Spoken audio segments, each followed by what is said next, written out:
1947 সাল ভারত পাকিস্তানের বিভক্তির পর থেকে দুই দেশে একের পর এক প্রতিদ্বন্দ্বী হয়ে আছে। একসময় একাধিক যুদ্ধে জড়ানোর ইতিহাস রয়েছে তাদের। ভারত ও পাকিস্তানের মধ্যে সামরিক শক্তি তুলনা করা হলে পারমাণবিক ক্ষমতা ও কৌশলগত নীতি আদর্শের এক জটিল হিসাব নিকাশ প্রতিফলিত হয়। গত 22 এপ্রিল ভারত নিয়ন্ত্রিত জম্মু কাশ্মীরের জনপ্রিয় পর্যটক কেন্দ্র পেহেলগামে বন্দুকধারীদের হামলায় 26 জন নিহত হওয়ার পর দুই প্রতিবেশী দেশের মধ্যে উত্তেজনা বেড়ে গেছে। দুই দেশ পাল্টাপাল্টি বেশ কয়েকটি পদক্ষেপ নিয়েছে। এমন পারমাণবিক শক্তিধর দুই দেশ ভারত পাকিস্তানের মধ্যে যুদ্ধ বাঁধতে পারে বলে অনেকে আশঙ্কা করেছে, যে কারণে দুই দেশের সামরিক শক্তির ক্ষমতায় কে এগিয়ে এই নিয়ে প্রশ্ন উঠেছে। সামরিক শক্তির দিক দিয়ে বর্তমানে কে এগিয়ে, ভারত নাকি পাকিস্তান? এই প্রশ্নের জবাব রয়েছে বিশ্বের সামরিক শক্তি এবং অস্ত্র সম্পর্কে ধারণা তুলে ধরে যারা। তাদের ওয়েবসাইটে বলা হয়েছে 2025 সালে যুক্তরাষ্ট্র, রাশিয়া এবং চীনের পর ভারত বিশ্বের চতুর্থ শক্তিশালী সামরিক শক্তি হবে। তুলনামূলকভাবে পাকিস্তানের অবস্থান কিছুটা পিছনে। 145টি দেশের মধ্যে 12তম অবস্থানে রয়েছে পাকিস্তান।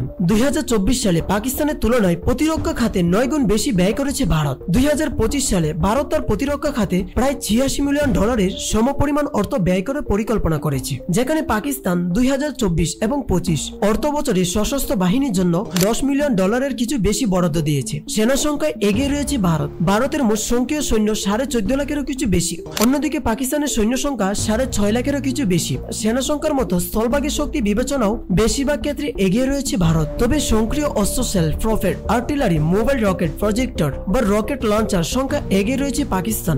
ভারতের সেল, প্রফেট, আর্টিলারি সংখ্যা 100টি, অন্যদিকে পাকিস্তানের রয়েছে 662টি। ভারতের মোবাইল রকেট প্রজেক্টর 264টি, অন্যদিকে পাকিস্তানের 600টি। অন্যদিকে ট্যাঙ্ক ও সাজিয়া যানের সংখ্যায় এগিয়ে ভারত। ভারতের ট্যাঙ্কের সংখ্যা 4201টি, অন্যদিকে পাকিস্তানের ট্যাঙ্ক রয়েছে 2627টি। ভারতের সাজোয়া যান 1,48,594টি, অন্যদিকে পাকিস্তানের সাজোয়া যান 17,516টি। ভারতের টুয়ার্ড আর্টিলারি বা টেনে নেওয়া কামান 3,975টি, পাকিস্তানের টুয়ার্ড আর্টিলারি 2,629টি। শুধুমাত্র মান ওয়ারফেয়ার ছাড়া নৌবাহিনীর রণতরীও সবদিকে পাকিস্তানের তুলনায় এগিয়ে ভারত। ভারতের নৌবাহিনীর মোট 293টি যুদ্ধ জাহাজের মধ্যে রয়েছে 2টি বিমান বাহিনীর রণতরী। পাকিস্তানি বিমান বাহিনীর মোট 121টি যুদ্ধ জাহাজের মধ্যে বিমান বাহিনীর রণতরী নেই। ভারতে রয়েছে 13টি ডেস্ট্রয়ার, আর পাকিস্তানের কোনো ডেস্ট্রয়ার নেই। যুদ্ধ বিমানের বাহিরেও ভারতে রয়েছে 270টি পরিবহন বিমান, 351টি প্রশিক্ষণ বিমান। পাকিস্তানে রয়েছে 64টি পরিবহন বিমান, 565টি প্রশিক্ষণ বিমান। ভারতে রয়েছে 6টি রিফুয়েলিং ট্যাঙ্কার, অন্যদিকে পাকিস্তানে রয়েছে 4টি রিফুয়েলিং ট্যাঙ্কার। ভারতে রয়েছে 979টি হেলিকপ্টার, যার মধ্যে 80টি আক্রমণাত্মক হেলিকপ্টার। অন্যদিকে পাকিস্তানে রয়েছে 430টি হেলিকপ্টার, যার মধ্যে 57টি আক্রমণাত্মক হেলিকপ্টার। ভারতে রয়েছে 14টি ফ্রিগেট, আর পাকিস্তানে রয়েছে 9টি ফ্রিগেট। ভারতে রয়েছে 18টি সাবমেরিন, অন্যদিকে পাকিস্তানে রয়েছে 8টি সাবমেরিন। ভারতের রয়েছে 135টি টল জাহাজ, অন্যদিকে পাকিস্তানে রয়েছে 69টি টল জাহাজ। আকাশপথের শক্তিতেও বর্তমানে ভারত এগিয়ে। ভারতের বিমান বাহিনীর অধীনে রয়েছে 31টি স্কোয়াড্রন, যেখানে প্রতিটি স্কোয়াড্রনে 17 থেকে 18টি যুদ্ধ বিমান থাকে। অপরদিকে পাকিস্তানের বিমান বাহিনীতে রয়েছে 11টি স্কোয়াড্রন। ভারতের কাছে মোট 2229টি বিমান রয়েছে, অপরদিকে পাকিস্তানের কাছে 1399টি বিমান রয়েছে। ভারতে রয়েছে 643টি যুদ্ধ বিমান, যার মধ্যে 130টি বোমারু বিমান। অপরদিকে পাকিস্তানের কাছে আছে 418টি যুদ্ধ বিমান, যার মধ্যে 90টি বোমারু বিমান। ভারতের সক্রিয় সামরিক বিমান ঘাঁটির সংখ্যা 311টি, অন্যদিকে পাকিস্তানের রয়েছে 116টি। পাকিস্তানি বিমান বাহিনীর সবচেয়ে কার্যকর দুটি অস্ত্র হলো যুক্তরাষ্ট্র থেকে আনা F-16 এবং চীনের সহায়তায় তৈরি JF-17 থান্ডার।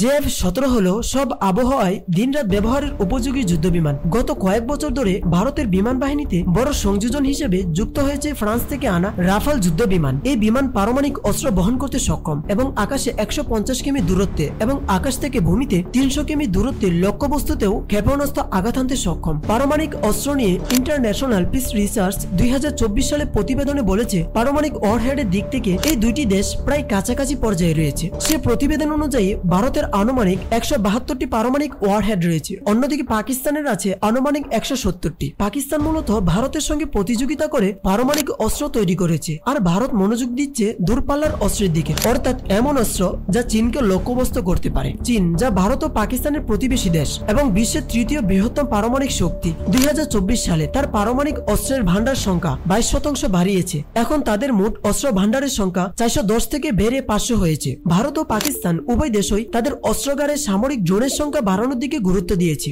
বিদেশ থেকে উন্নত ড্রোন কেনার পাশাপাশি নিজেরা ড্রোন তৈরি করেছে। এইসব ড্রোন পাইলট ছাড়াও শত্রুর উপর নজরদারি, গুপ্তচর বৃদ্ধি ও নির্দিষ্ট লক্ষ্যবস্তু ধ্বংসে ব্যবহৃত হয়। আগামী 2 থেকে 4 বছরের মধ্যে ভারতের কাছে প্রায় 5000 ড্রোন থাকবে। তার মধ্যে পাকিস্তানের ড্রোনের সংখ্যা ভারতের চেয়েও কম হলেও সেগুলোর মধ্যে বৈচিত্র্য রয়েছে, যার সক্ষমতার জায়গা ভিন্ন ভিন্ন এবং 10 থেকে 11 ধরনের ভিন্ন ব্র্যান্ড মডেল রয়েছে। 2024 সালে অক্টোবর মাসে ভারত যুক্তরাষ্ট্রের সঙ্গে $3.5 বিলিয়ন চুক্তিতে 31টি প্রেডেটর ড্রোন কিনে, যেটিকে বিশ্বের সবচেয়ে সফল ও ভয়ঙ্কর ড্রোন বলা হয়। একই সঙ্গে $50 কোটি মূল্যের বোমা এবং লেজার গাইডেড মিসাইল কেনা হবে। 1971 সালে পাকিস্তানি সেনাদের বিরুদ্ধে বাংলাদেশের মুক্তিযোদ্ধাদের সহযোগিতা করে ভারতীয় সেনারা। 2019 সালেও ভারত ও পাকিস্তানের মধ্যে বড় যুদ্ধ তৈরি হয়। সে সময়ও ভারত নিয়ন্ত্রিত জম্মু কাশ্মীরে এক হামলায় 40 জনেরও বেশি নিরাপত্তা রক্ষী নিহত হওয়ার পর লাইন অফ কন্ট্রোল অতিক্রম করে পাকিস্তানের সীমানা ভেতরে হামলা করে ভারত। উভয় দেশে বিমান বাহিনীর মধ্যে সীমিত সংঘর্ষ হয়। এই সংঘর্ষে ভারতের একটি যুদ্ধ বিমানকে ভূপাতিত করে পাকিস্তান।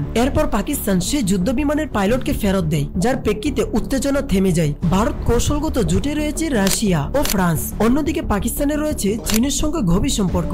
সামরিক ব্যয় ও প্রচলিত অন্যান্য প্রতিরক্ষা খাতে ভারতের এগিয়ে থাকার বিষয়টা স্পষ্ট হলেও পাকিস্তানের সামরিক শক্তিকে খাটো করে দেখার কোনো সুযোগ নেই। পাকিস্তান হলো পারমাণবিক কৌশলগত অস্ত্রের সমৃদ্ধ ভান্ডার, অপ্রতিসম যুদ্ধ কৌশল ও চীনের জোরালো সমর্থন দেশটিকে এক সুবিধাজনক প্রতিরক্ষা অবস্থানে রেখেছে। অন্যদিকে পাকিস্তানের অর্থনৈতিক সংগ্রাম, তুলনামূলক ছোট জনশক্তি, পুরনো সামরিক সরঞ্জাম ও আঞ্চলিক উত্তেজনা তার সামরিক সক্ষমতায় বাধা হয়ে আছে।